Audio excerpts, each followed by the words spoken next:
my name is Caitlin Barker, and this is my informative speech 1. This is my audience. Did you know that Indianapolis is the second largest city in the Midwest after Chicago? Indianapolis also has the second highest number of national monuments in the United States after Washington, D.C. In this speech, I aim to highlight some of the unknown attractions of Indianapolis. I am a resident, and that makes me familiar with many of these attractions that often get overlooked in comparison to our sports element like the Pacers and the Colts.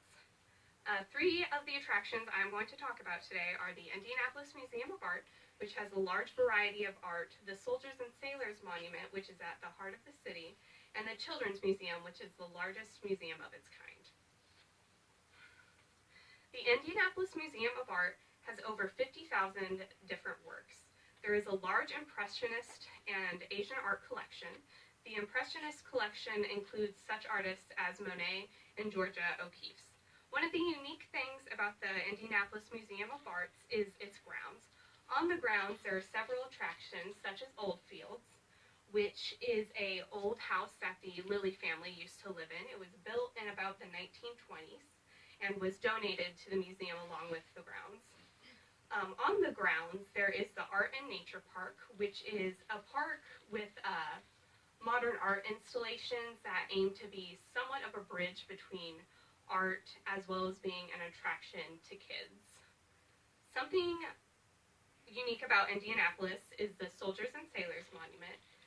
The monument is in the heart of the city, which is called the Circle. It is a monument to Indiana soldiers that fought in the Revolutionary and Civil War. One of the unique things about the monument is that it also holds a museum. In the bottom, it is focused on soldiers' lives during the Civil War. At the top of the monument, which is actually almost the same height as the Statue of Liberty, it's about 15 feet shorter, is the observation deck. From the observation deck, you can see almost the entire city, and it is a 360 view, which is very wonderful. Something unique about the monument is for Christmas, the monument is decorated like a giant Christmas tree. It is broadcasted on local television, and they like to say that it is the largest Christmas tree in the world. Whether or not that is true, we don't know. Our next attraction is the Children's Museum of Indianapolis.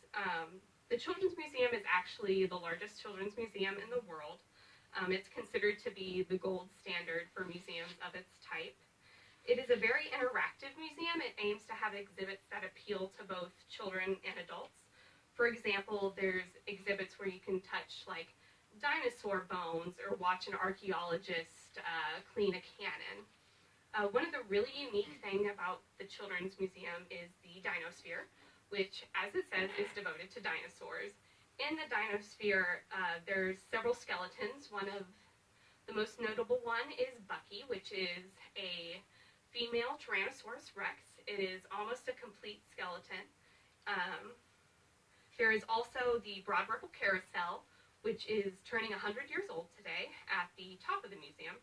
And then one of my favorite things about the museum is the train. There's a very large old train inside, and how they got it into the museum was they drove the train into the museum and then proceeded to build the exhibit around it. So the Children's Museum is very interesting and has exhibits that for both adults and children, and it's really fun for the whole family. In conclusion, the Indianapolis Museum of Art has art from all over the world. The Soldiers and Sailors Monument is the center of the city and is also a very cool Christmas tree, and the Children's Museum is fun for kids and adults. Thank you for listening to this speech. I hope you consider visiting Indianapolis.